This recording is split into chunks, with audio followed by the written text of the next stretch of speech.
നമുക്ക് സവാളയുടെ പൂവ്, അതായത് ഉള്ളിപ്പൂവും ഒരു ക്യാരറ്റും കൂടെ നമുക്കൊരു തോരൻ കറി വെക്കാം കേട്ടോ. എണ്ണയൊക്കെ ഒഴിച്ചടുപ്പ് വെച്ചിട്ടുണ്ട്, തേങ്ങ അരപ്പുണ്ടാക്കി അവിടെ വെച്ചിട്ടുണ്ട്. ഇത് പൊതിച്ചോറിന് വേണ്ടിയിട്ടുണ്ടാക്കുന്ന ഒരു തോരൻ കറിയാണേ.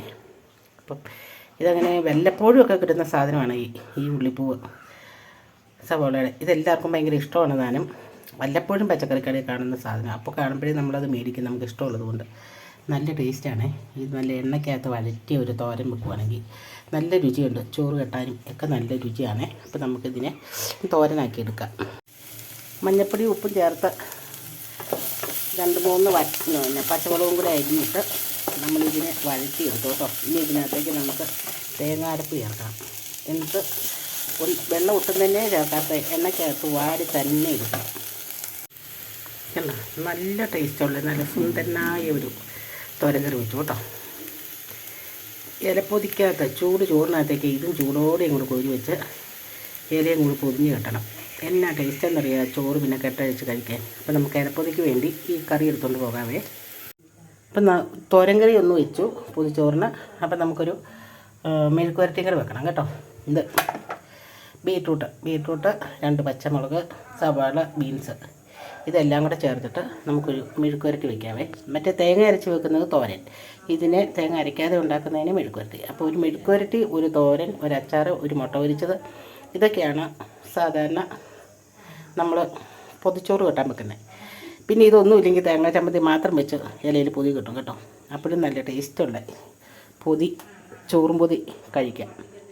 അപ്പം ഞാൻ എണ്ണ നന്നായിട്ട് മൂത്തു കേട്ടോ, ശരിക്കും മൂത്തു. ഇതുണ്ട് ആവി പൊങ്ങാൻ തുടങ്ങി. ഇനി ഞാൻ കടുകൊക്കെ ഇട്ട് കറിയിട്ട് എന്നിട്ടൊന്ന് വഴറ്റി കാണിക്കാം.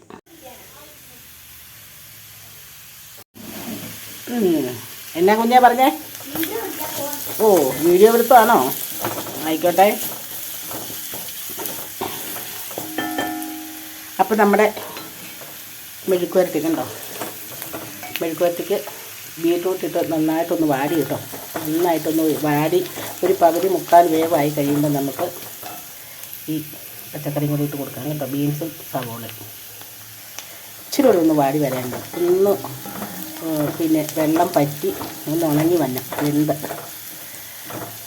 ഇപ്പോൾ എന്താ ഇതിൻ്റെ എണ്ണ ഇതുണ്ട്. ഇപ്പോൾ ഇതിനകത്ത് വലിയ കാര്യമായിട്ടൊന്നും കളർ ഇളകിയിട്ടില്ല.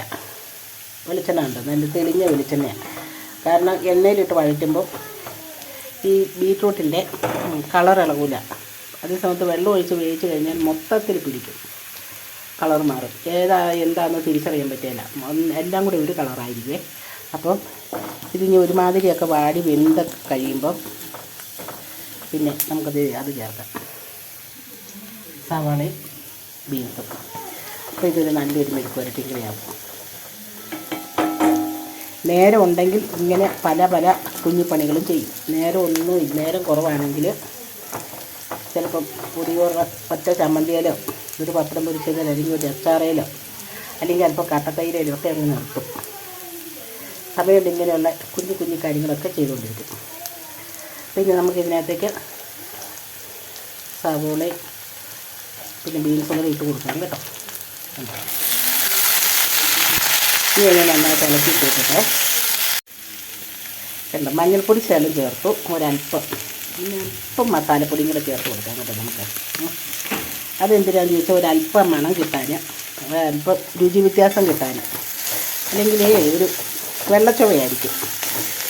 ഒരു അല്പം മസാലയുടെ മണമൊക്കെ ചെല്ലുമ്പോൾ മണവും ഗുണവും ഒത്തിരി പാടില്ല. ഒത്തിരി ഇട്ട് കഴിഞ്ഞാൽ ഒരു കുത്തൽ വരും. അത് വേണ്ട, ഒരു മണം മതി. ഒരു മണവും ഒരല്പം ടേസ്റ്റ് വ്യത്യാസം അതിനായി. ഇതിനകത്ത് ഇച്ചിരി വെളിച്ചെണ്ണ കുറവാണ്, നമുക്ക് ഇച്ചിരി വെളിച്ചെണ്ണ അങ്ങനെ ഒഴിക്കാം.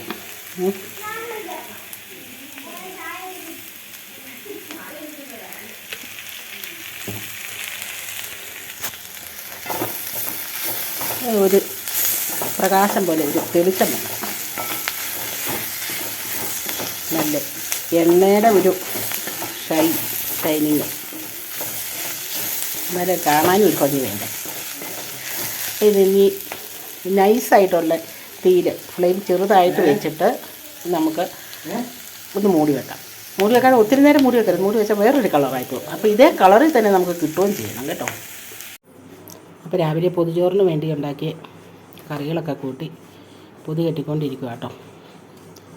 ഈ കറികളെല്ലാം ചേർത്തു. തൈര്, മെഴുക്ക് വരട്ടി, മീൻ വറുത്തത്, ഉള്ളിത്തണ്ട്, ഉള്ളിപ്പൂവിൻ്റെ തണ്ട് തോരൻ വെച്ചത്, പപ്പടം പൊരിച്ചതുണ്ട്, അച്ചാറുണ്ട്, ഇഞ്ചി അച്ചാർ. ഇത്രയും കൂട്ടി നമ്മളൊരു പൊതിച്ചോറ് കിട്ടി. ഇത് ചുമ്മാ കെട്ടി വെച്ച് ഇവിടെ ഉണ്ണാനല്ല, കൊച്ചിന് കൊടുത്തു വിടാനാണ് കേട്ടോ. പപ്പ ഇപ്പം തന്നെ 12:30 ആകുമ്പോഴത്തേനും തടിമ്പാട്ട് കൊണ്ട് കൊടുക്കും. അതിന് വേണ്ടി പൊതി കെട്ടിയതാണ്. എന്നും രാവിലെ കൊടുത്തു വിടുന്നതാണ്. ഇന്ന് പിന്നെ രാവിലെ കൊടുത്തു വിടാനുള്ള സമയം കിട്ടാഞ്ഞതുകൊണ്ട് 12:30 ആകുമ്പോഴത്തേനും അവിടെ എത്തിക്കാനും പറഞ്ഞ് കൊണ്ടുപോകുന്നതാണ്.